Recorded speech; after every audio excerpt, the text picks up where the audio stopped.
This season of Decoded is brought to you by Morgan Walsh Consulting, supporting businesses and their leaders at moments of transformation or scale. For more information on services, head over to morganwalshconsulting.ie.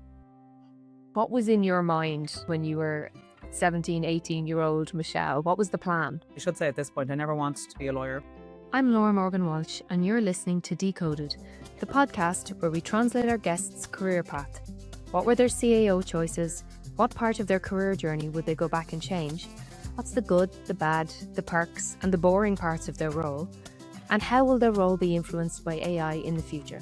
My guest this week is Michelle Ní Gabhóid, General Counsel and Company Secretary for Monzo Bank Europe, the latest entrant into the Irish banking system. Michelle's career story begins with not getting her first choice CAO course. She takes us behind the scenes of the potential paths within law and explains all the transferable skills she acquired along the way. From milking cows to being one of the first employees at Stripe, Michelle's story is proof that if your plan A doesn't work out, it's still going to be okay. Here's our chat. I hope you enjoy. Michelle Ní Gabhóid, you are so welcome to Decoded. It's great to be here. Delighted to help on this. I would love you to start with, what does a General Counsel and Company Secretary do? In any given day, I can deal with a query regarding like a legal problem to looking at marketing content to make sure it's clear and transparent, to helping people with the governance problems, like we need the board to make a decision. How do we get a decision made? So I often describe the role as like problem solving, and I'm a jigsaw putter together, which is not a technical term, but in any business, there's lots of different pieces of information that reside in different people in different parts of the business. And as general counsel, you're trying to get the pieces of information that you need to be able to make it like a decision as to what is going to yield the best outcome. And as a legal advisor for the business, you want the business to make informed decisions. So, lots of people would say like, I'll make a decision based on what I know. So as a legal counsel, you need to give them the legal information so they can factor that into their decision making. So it's hard to summarize it in one thing. It's a lot of different things, but I would say it's helping people make good decisions and helping people navigate towards how you actually get that decision made. Because when you work for a regulated company, there are certain rules about who makes decisions and who needs to see what before a decision is made. So it's a lot of working with people, which I love, and is my favorite thing about the job. And it's a lot of problem solving in terms of working out and like, what will happen then? And that happens at that month and putting it all together.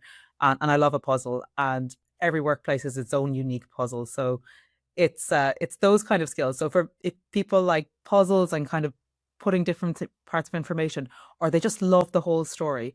Those annoying people when you're telling a story and they ask, but what about? And you're like, no, just listen to my narrative. I don't need the backstory. I need the backstory. Okay. So that's what I do on a day-to-day basis. Brilliant. And it sounds like it touches every part of the business.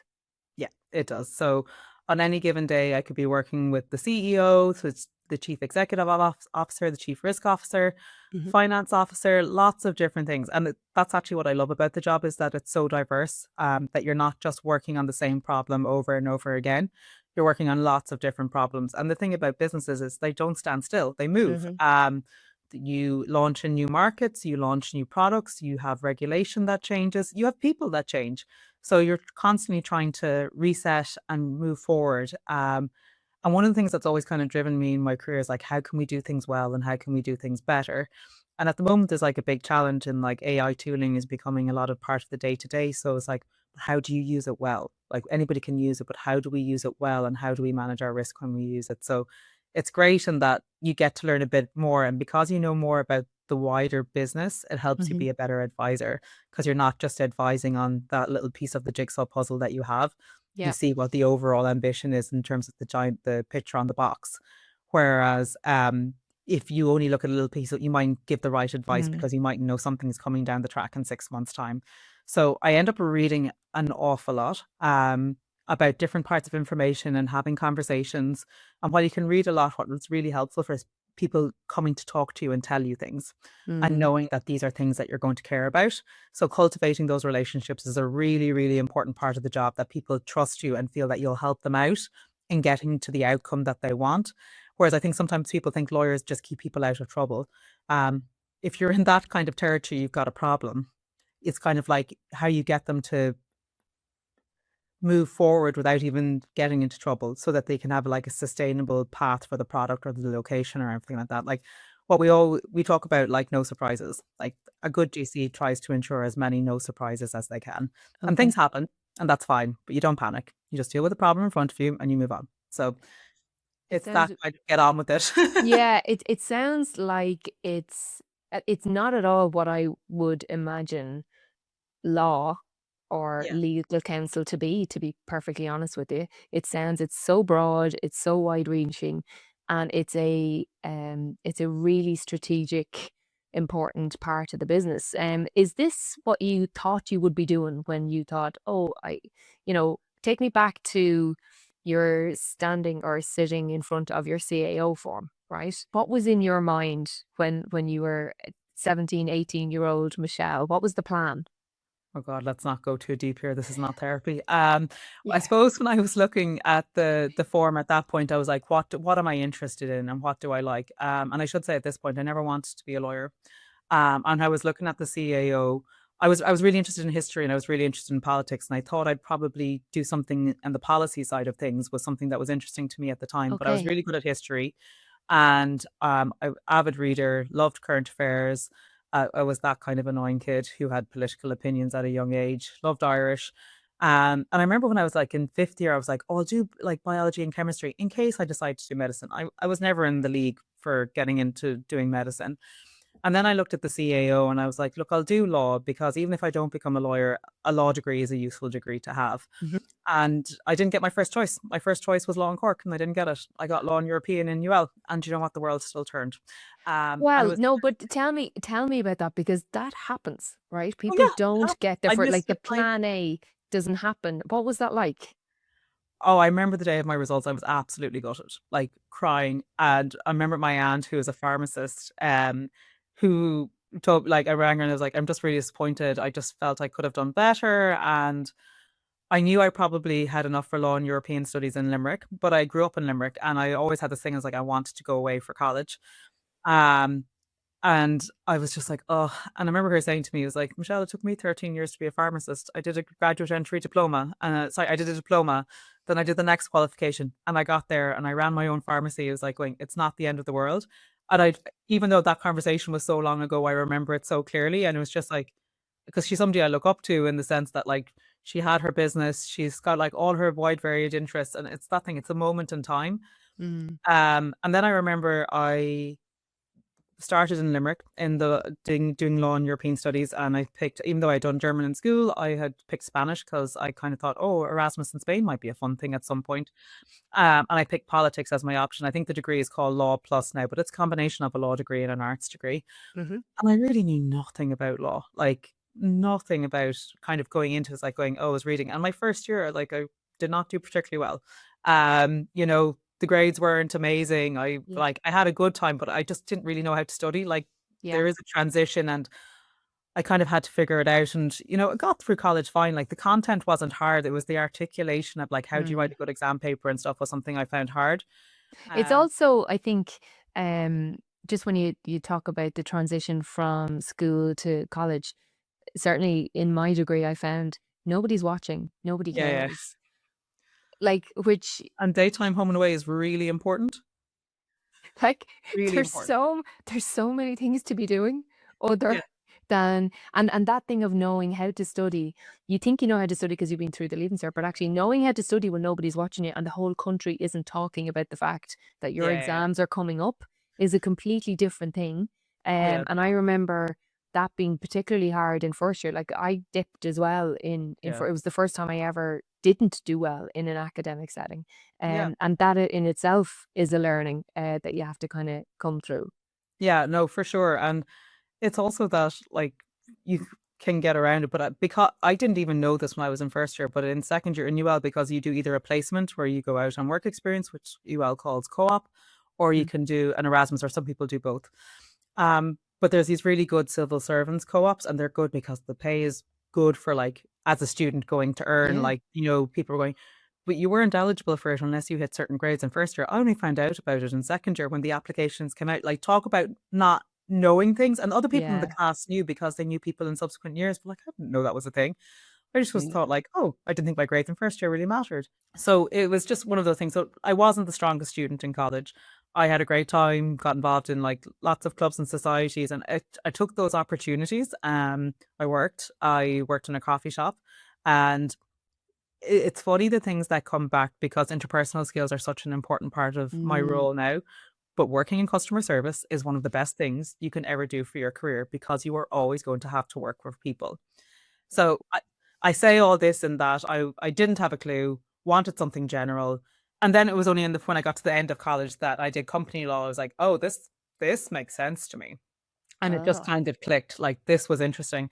And I always said I never wanted to do law with anybody with feelings because I don't do well with feelings. I didn't want to do criminal, I didn't want to do family law, didn't want to do employment. So I've always made the decision I will work with corporates, not with entities with feelings, because I know my boundaries Very as a good. person. And that was always Amazing. very clear. And then when I got interested in that, I think the next year I did a master's because my best friend was doing a master's and I didn't know what to do. And she goes, sure, do the master's. And I did the FE ones while I was doing my master's. Okay. And I sent out 16 applications for a training contract. I got one interview. Tell me what is FE1? FE ones are the legal exams you do. They're called final entrance examinations that you do them to get into Blackhall Place to Okay. qualify as a solicitor. So if you want to be a barrister, you go to King's Inns, and if you want to be a solicitor, you go to Blackhall. And you don't need a law degree to get into Blackhall, but you do need to do the FE1 exams and pass them. Yeah. And they are long exams, like Okay. they're 3-4 hour exams, and there's like 5 essay questions to do, and they're on like 8 core areas of law. So it's a lot of work that goes into them. And it's a lot of prep to do them. If you've done a law degree, maybe it's a bit easier because you have a frame of reference for it. But I know lots of people who didn't do law who just studied and did the FE ones afterwards. Okay. So you don't need a law degree to be a lawyer. If that people take nothing else away from this, you do not need Yes. a law degree to be a lawyer in Ireland. Did not know. Okay, so FE1s, Yeah. and you did that while you were doing your master's. I took the exams while I did the masters. You have to pass all 8 before you can go into Blackhall. So to get into Blackhall, which is the solicitor training, you need to pass all 8 and you need to have a training contract. So you need to have a law firm saying that they will take you on as a trainee.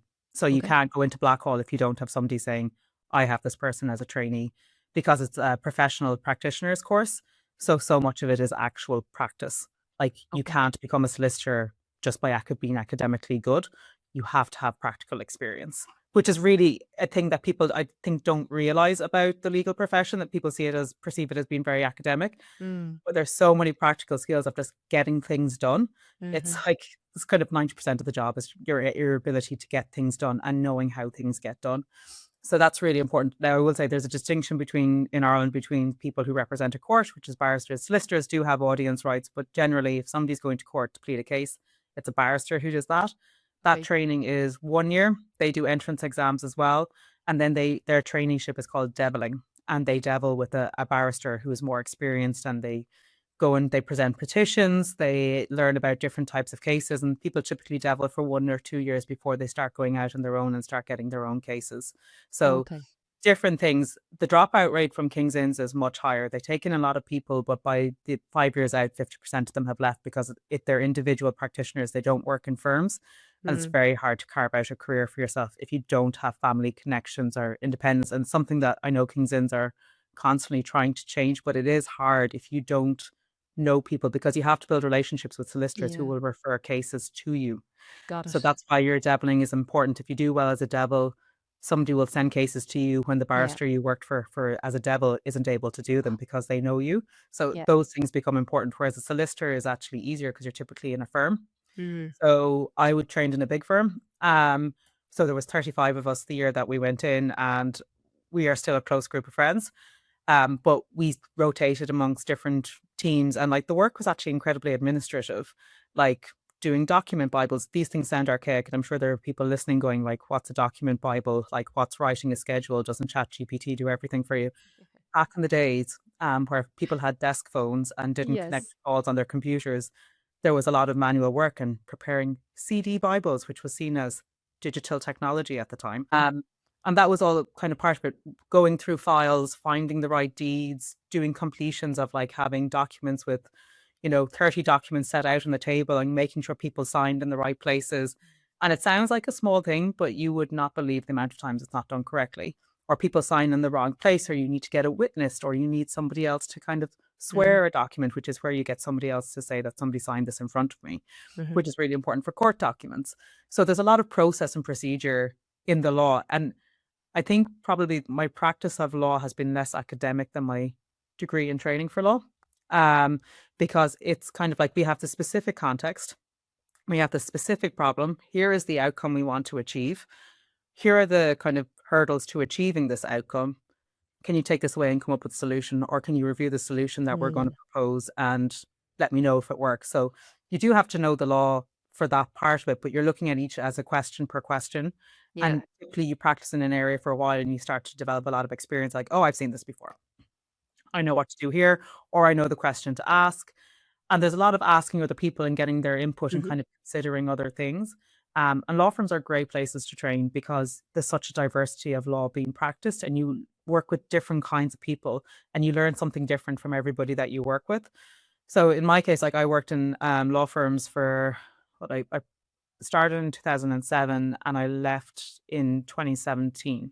So I was in a law firm for 10 years. Um, Great years, very hard years. I like worked really, really, really hard. Like in law firms, because people are paying for your time, you Mm. in the priority stack ranking of priority of time, like the law firm's time is the important time. And the client is the most important thing. So, there was lots of late nights, there was lots of working at weekends, but I learned so much in doing it. And Mm. also, you work very closely with people. We joke that we're all trauma bonded because we've been through like such tough transactions together, or we remember things that were really hard as a trainee, where you were given this task and you literally walked out of the room going, I don't know what's expected of me right now. I need to figure this out. And you Yeah. did. And you just asked somebody else and they're like, oh, Yeah. somebody asked me that last week and they figured it out. So like the relationships actually are the things that sustain you in the challenging times. And I think that's true across careers. Yeah. But in law, it's kind of like it's that putting the puzzle together piece. So like when you're really junior, you don't have the context to put it together. So you do need other people's help. And you can read a certain amount yourself, but essentially you will have to go to somebody at some point. So you get really good at asking for help Yeah. and you get really good at taking feedback. Um, I remember training and like I wasn't allowed to send a please see attached email without the partner reviewing it, because that was Okay. the level of checks that went before something was sent out. And it was, attention to detail is something that's really important in a legal skill. So people marking up your work just became standard. If you wrote a note, like even partners writing in law firms, writing notes for each other, even now, if I wrote a note, I would always get somebody else to read it and just kind of like, could this be construed differently? It's just a different Mm. perspective of how this could be seen. So your writing skills really improve. And like, I would say that I always look back and think, I look back and I didn't realize my writing skills in school and college were as poor as they were until I actually practiced and somebody was constantly correcting it and giving me a red line, and I got so much better. Yeah. And now I would say I'm a very efficient communicator. I think about my words very carefully to make sure that people understand what I'm asking for and they're also understanding the advice very clearly. Not everybody has a law degree, and I think that law shouldn't be complicated. Everybody is capable of understanding what the requirement is. It's on me as the lawyer to make sure they understand it. That's my job. Brilliant. It's not their job to understand it how it's written. It's my job to translate it. It's almost like it's a different language, Yeah. but it's understanding that language and what the principles of that language are. And law is like maths to me. It's logical. And where law is illogical, you can take a position. There's things that you can do about it. Yeah. You can take a view. Everyone thinks like, oh, it's legal. It's not a binary of things are legal or they're illegal.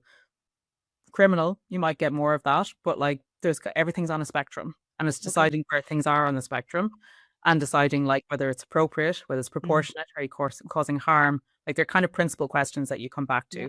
And that's kind of what's interesting about it from my Brilliant. perspective, because it's just something different. So you decided in college that company law was where your heart lay. This seems like a good fit for me. Was there any point where you thought, oh, maybe I will go and practice a different, like, was there anything that caught your eye, or was it always going to be company law? So I trained in a commercial firm, so like everything in Ah. the commercial firm is quite kind of thing. But I did stints in mergers and acquisitions, tax. I did a stint in medical negligence, which I knew I never wanted to Mm. qualify into medical negligence. It was the best seat in terms of attention to detail, and what the firm dealt I with a bet. lot was acquired brain injuries and actually a lot of MRSA cases. Okay. And it was really interesting in going to consultations with neurologists and other professional disciplines that I couldn't pronounce. Yeah. It was super interesting in seeing the cases being built and how all the Mm. different kind of files that went into it, but it taught you a lot about structure and process. And because there was people at the end of it, it had that extra element Yeah. to it. But I ultimately qualified into the banking team. I qualified into the banking team in 2010. So people on this listen to this podcast may not recall, they probably don't, but there was a financial crisis in 2008. So the banking team was a lot of restructuring. And after 1 year in that team, I moved to London. My now husband had moved to London. He was kind of a victim of the financial banking crisis and had moved to London. And I worked for a large global firm in London for 6 years and did restructuring.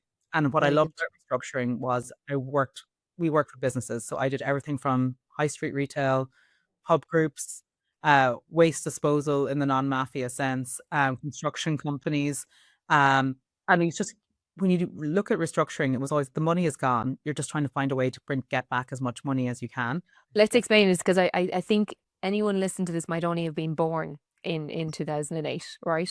If they're anything That's like so offensive. They're so I, young. So I, jealous. I know, but when we talk about restructuring, like you just said, it is the money has gone, the money has disappeared, right? Well, it's not so much that it's disappeared, but Okay. like when somebody takes out a loan, so when a business takes out a loan, it's generally because they want to buy a piece of equipment or that they want to grow their business in a new market and they need money to do it.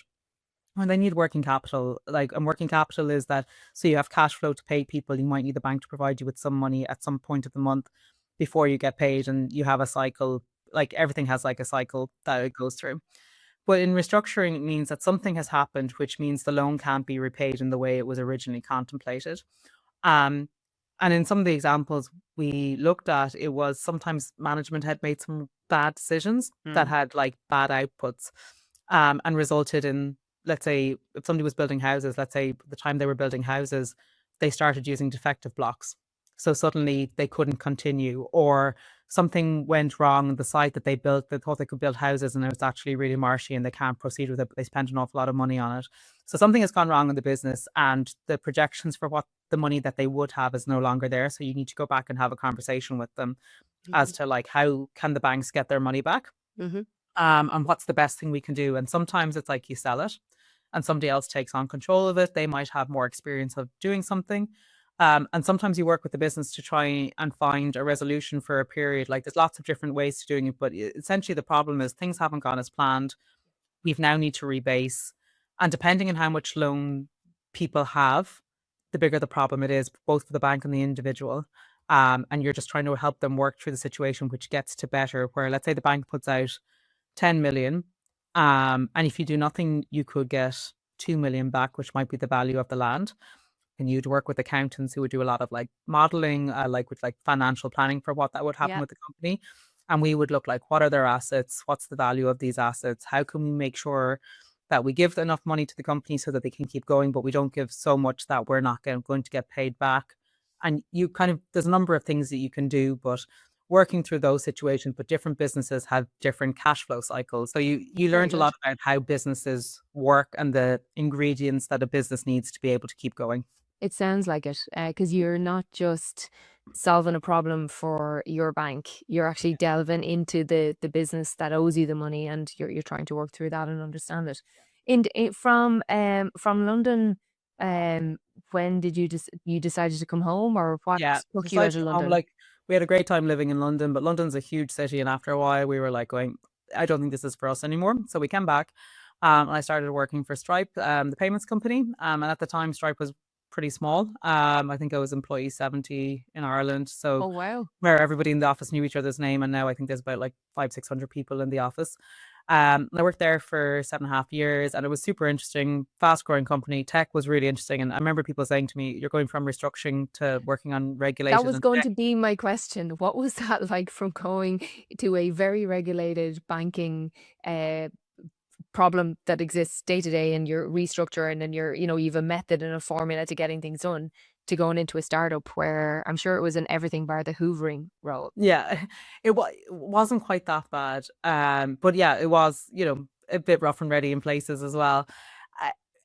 I remember somebody saying to me at the time, I was like, it's the same principle. When you hold other people's money, you don't get to choose. So whether you've lent money, it's not your money. So you have to find a way to make sure it gets back. And also in a regulated context, if you're holding a customer's money, you have to make sure that a customer has a high degree of certainty that they're going to get it back. So the context was different, but the principle was the same. Follow the money.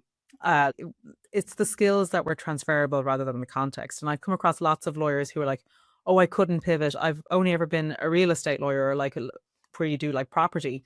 I was like, well, the skills are transferable, and you can apply them in different contexts. And one of the things I've loved since I've started working in-house, and in-house is what you call it when you work for a company rather than when you work for a firm, which is called private practice.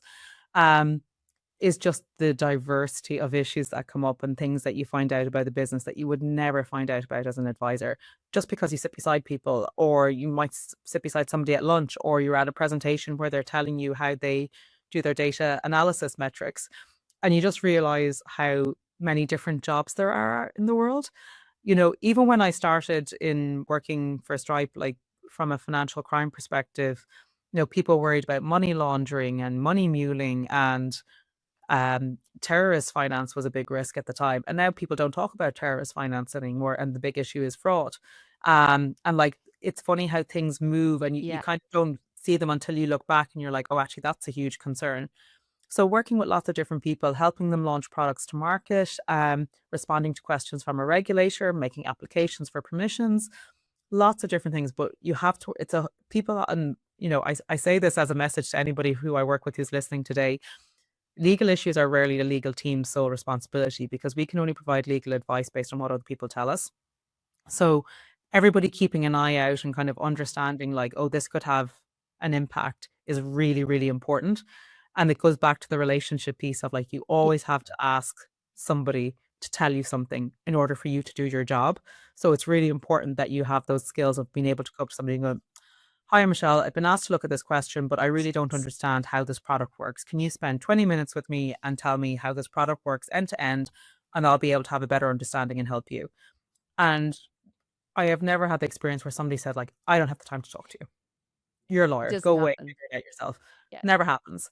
No. Because they realize they need you as well. Like, there's everybody in a company. I think that's the nice thing about a company. Like, there is a mutual reliance. Like, everybody is a part of the machine, and every part of the machine needs to work for the big wheel to turn.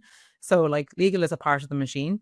And sometimes people are like, oh, legal is the people who say yes or no. And it's like, no, I provide you with information, but you make the decision. But in order to provide you with the information that's relevant, you have to tell me what I need to know. Yeah. So it's that kind of exchange of information to result in an outcome is what's really important. Whereas I think sometimes people think of like suits and like, I was going to say Ally McBeal, but that probably ages me quite significantly. But they think about, people walking around and with a coffee in their hand and saying, almost like a surgeon, like, I need this. Like, that's not the reality of what happens. It's a lot of reading. It's a lot of checking. It's like a lot of thinking you're finished and then finding out one piece of information that changes how you would frame your information. And it's just kind of moving on from that. But the interpersonal piece is interesting. And then one thing like that I do now, I'd probably do a lot of strategy and figuring things out. But I couldn't do what I do now if I hadn't done the execution when I was younger. So like, in each year, I would say that you learn a skill that enables you for the next stage of your career. And more information. Like, the more you do, the more you learn. So yeah, I worked really, really hard. And like, my first, well, like, I still do work hard, to be fair, but when I was in private practice, I soaked up all those experiences. And even though it was a different context, it was banking in the sense of loans and restructuring, it's still transferable skills. And it's still like, I know what to do in this circumstance, or this is very similar to something I've seen before and I know what to do now. Or it's like previous experience now in my current role, something can come up that I did 2 years ago. And I was like going, oh, that was in a different company. This is how we dealt with it. This is what I remember were the issues. And like, the law could have changed since then. So you're looking into it kind of a bit more, but you kind of bring your experience with you and nobody can take it away from you because you've worked through that. And it's that's what I would say about skills. It's always worth developing skills because no one can take them away from you once you have them. They don't belong to your employer. Your employer makes use of them and they pay you for them, but you take them with you. And like, the skills are actually what help people become successful. The fact that they can put them together. and they're not just doing tasks on a list. Like anything that's knowledge based, we can ask an LLM tool or an agent to do for us now. So judgment and discernment become the really key skills that you can look at that information and you can say, actually, that's not right. That doesn't sound right. Yeah, and like you say, for everything that AI can do, it can't cultivate those relationships that No. you are dependent on to Yeah. to as that early flag or that early eyebrow raise to go, can I run something by you? Just not sure. Before I take the next step, can you have a look at this? Yeah. And then AI is not going to replace that. My technical term for that is the sniff test. Oh yeah, Does it smell a bit funny? yeah, Mm, exactly. don't like how that smells. Yeah, But it's that kind of thing of like, that doesn't make sense. Why would you put that together? And it's that ability to question information, to be like, okay, what would I need to know for this information to be true? Or why do I not think this is true? So like the wider perspective you can have, the better able you are to say that. yeah, And I think, I suppose that when it comes to judgment, it's that experience of having made lots of decisions before, or yeah. seen lots of decisions being made, and knowing what people think about when they make decisions. So Mhm. we just had board this week, and board kind of will often ask, if we present a proposal as an executive team, they'll ask, well, like, what else did you consider? Why did you settle on this one? So you might say like, oh, we're going to plan to do X, Y, and Z. This timeline is going to cost this much. And we're going to use this company to help us do it. And they're like, well, what other companies did you consider? Like, what were the important things when you looked at those companies? But it's really, when you know those things, then you can kind of help frame when you're asking for approval that you know they're going to ask those things. So you cover it off and you use that judgment to put a better paper together, or to put a better proposal together. Yeah, very good. Um, in getting to this stage of your career, what is the one thing you would change looking back? I don't believe I would change anything, because I think all of your experiences bring you to the point you are now. I've been reflecting, because I'm a year at Monzo now, and I was been reflecting recently that maybe earlier in my career I would have been looking for a promotion or looking for a challenge, and it wasn't coming. And this is like, this role is a challenge, and it is a step up from what I've done before. And I often think I wouldn't be able to do it had I not spent the time doing all the other things I had done previously. So I suppose it's a matter of perspective. Sometimes you can look back and say it was a thing, but like you never go past the point of no return where you're like, you can't make a decision or you can't change something. And I know people who have made some amazing career pivots. Like, there was somebody I qualified with, she qualified as a solicitor, and now she's an incredibly successful wedding photographer. There's people who decide like this isn't for them. Yeah. And, I've known people who, they were told that they would get high points in the leaving cert, so they should put down law. They did, they qualified, were never happy at it, went back and did primary teaching, and are incredibly happy at being a primary teacher. So It's funny. I actually, in thinking through your story, of what I thought was really important is the fact that you knew yourself well enough to know what you didn't like. yeah, And you were very clear, I don't want anything with emotion. I don't want family law. I don't want, anything that involves this. Isn't it such a gift to know, actually, I might know what I want, and that's a journey of discovery. But yeah, actually yeah. knowing what you don't want is sometimes equally as Yeah, important. and you try a number of things and you see what fits. And look, I've had days where I'm like, "Ugh, like, what life choices have I made?" And then you've had some great days that like are really exciting, and you're like such proud to be a part of like that. When we got our license, it was like such a proud, collectively proud day, because it required so many people's input to get us to that point, and it was that reflection of all that effort. Um, but it's, yeah, no, completely agree that there is always an opportunity, but you do have to have that kind of mentality of like, on my toughest days, I always say it's a choice to be here. Like, nobody is making me do this. I want to be here. Yep. And it doesn't mean that it's not hard, but it won't be this kind of hard forever. And it was actually funny, after I had kids, I realized work is very like much like kids, in the sense that it's always going to be a different kind of hard, but you get used to one type of hard, and then you move on to the next kind of hard, and then the next kind of hard doesn't seem so bad because you got through the first kind of hard. So it's like, and that's what the resilience is like, and that's why actually I think resilience is the most important thing, whatever your career is. Like, you will have somebody, like I had people rip my work to pieces and say like, this is rubbish, and you just have to be like, okay, big girl pants, and we go again, Yeah. and we'll do it better next time. Yeah. And it's just that kind of like, okay, it's fine. Yeah. It Pick won't yourself get up. better unless I try. Yeah. And as I said, like, I wasn't top of my class by a long stretch. And the school I went to was, actually doesn't exist anymore. But like very like standard city school, wouldn't have had the best academic credentials. And actually similar for my husband. I remember at one point we were living in London and we were in this like really cool place, like looking out in the skyline. And it was just like, if somebody had told 18-year-old us that Yeah.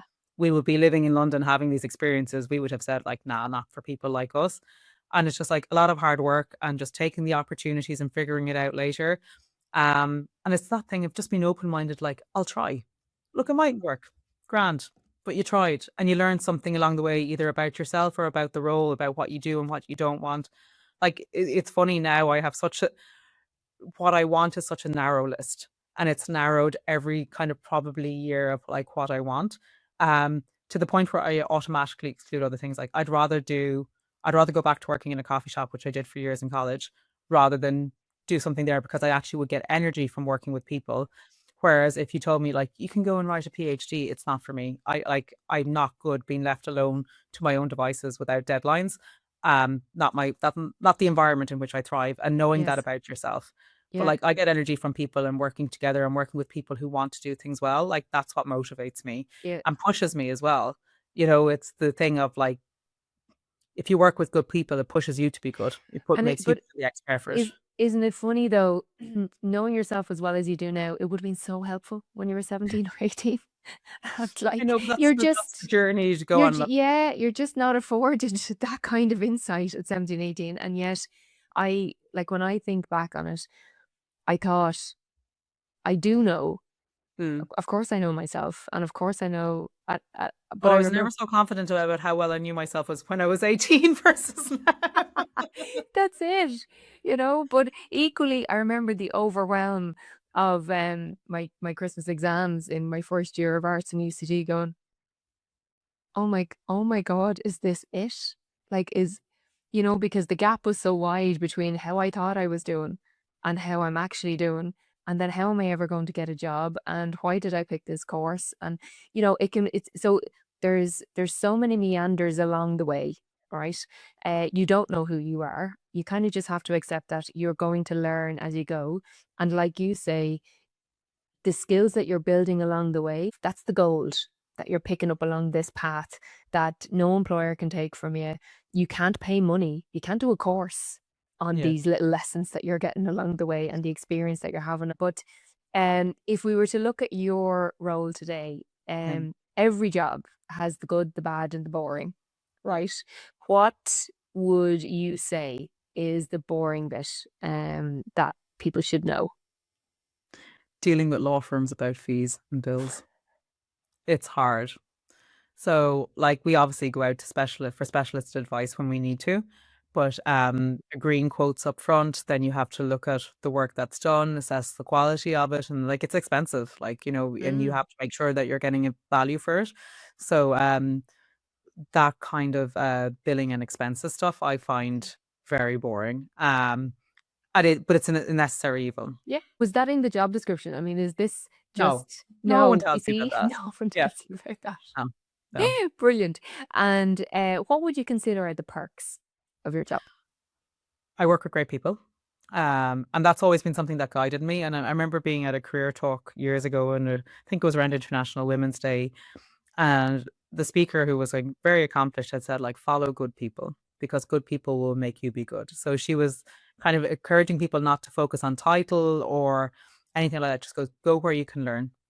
And that for me, those two things, good people and where I'm going to learn something. I think learning isn't maybe what school learning is. So just to sort of like frame a little 100%. bit, like learning is how different people. So like I work with a board of directors who are very experienced in their roles, but learning how do you get the best out of them? How do they get what they need?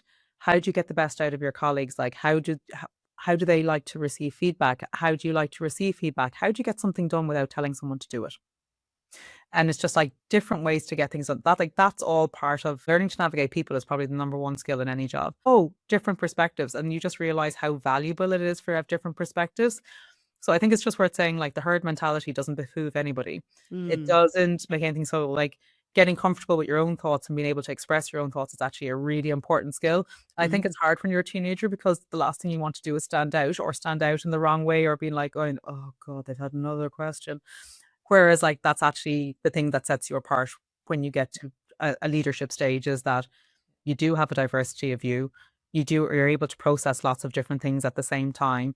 So I would just encourage anybody who thinks they're the outlier, they're not, and to Yeah. find a way that articulate what they think and what they mean in a way that feels natural and authentic to them. Yeah. A lot of people try to be other people to think they need to fit in.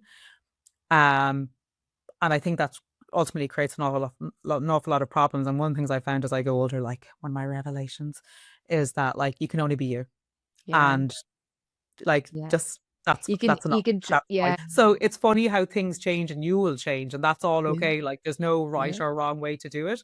Yeah. You just have to look after yourself as you go, look after others as much as you can, and just enjoy it for when it is. And when it's hard, just like going, I will look back on this day and I'll be so proud of myself that I got through it. And I actually do think that. I remember when I started in this role, when I first started, it was pretty tough. I was trying to learn all these new things, and I was like, I'm going to be so proud in 12 months' time from now. And I Good just woman. had to keep going. And Yeah. it's true, I am proud of myself for getting through that period. Yeah. And it's just like, it is just to keep going. Yeah. But then there's also if it never feels like it's enough, Yeah. you probably have to ask yourself. But Yeah. that's for another day. That's a different podcast. Podcast. Yeah, that's season 2 coming Okay. soon. My final question that I ask everybody, because I think there's a non-stop chat everywhere about AI, right? And how, the good, the bad, and the ugly. But I think for people that are starting out, they're either, looking at their CAO form or they are in their first job. There's a little bit of hesitancy around, geez, if I do this degree, is that going to be still relevant by the time I come out of the degree? Will I be able to get a job?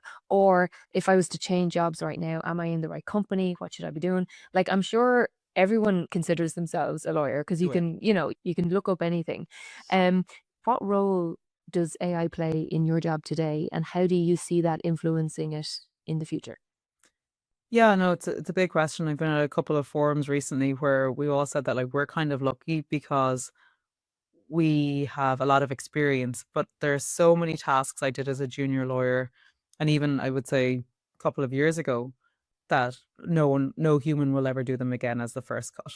And it's so much cheaper and so much effective with a higher rate of accuracy for AI tooling to do it now. It's pretty incredible. But the pieces that set us apart are always the human pieces. Like an AI can't fix a toilet. Like there is no AI plumber. An AI can't be an electrician. So I would just kind of say that there are skills that relate to things that machines can't do, and it's that judgment piece. So one of the things that will become really important is critical thinking.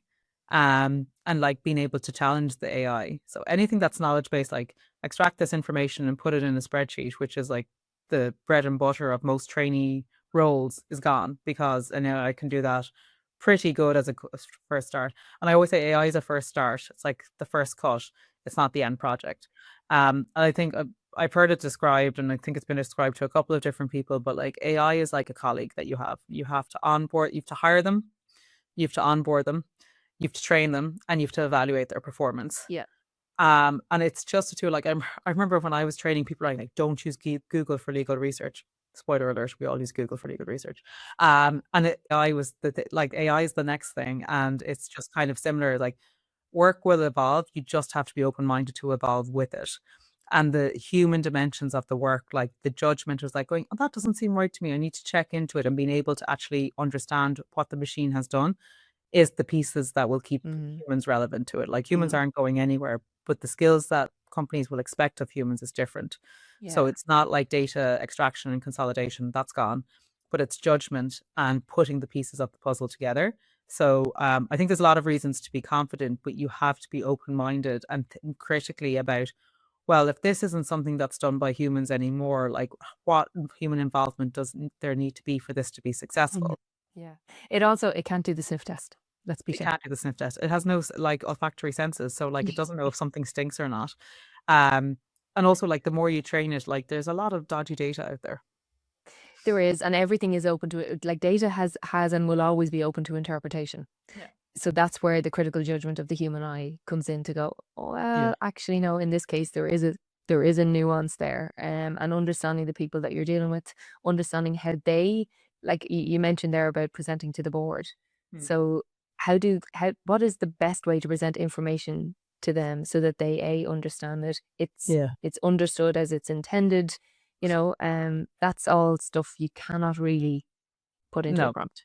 no, but I do think working world will change and we'll start prioritizing things that machines can't do a bit more. Like you won't be taught in a classroom by an AI. You won't. I don't outsource an AI reading a bedtime story to my kids, or Yeah. I don't want to either. Like Yeah. different things. Like I'd love an AI to hang out the laundry and stuff like that, but like we haven't got 100%. the robots yet. But Yes. I just kind of think it's been open minded, and also I think there's opportunity because now to build something, you no longer need to have the skill set yourself. You can use a huge amount of tooling to help you build the things that you want to do. There's so many like agentic tools that can help you build the thing that you think is really relevant, but nobody else has thought about. So I do think there's those opportunities in Yeah. there as well, but it Yep. just requires people to step back and think like, actually, what do I want here? Like, did I want a data entry job where I was going to be sitting down like copying and pasting numbers between 7 different spreadsheets?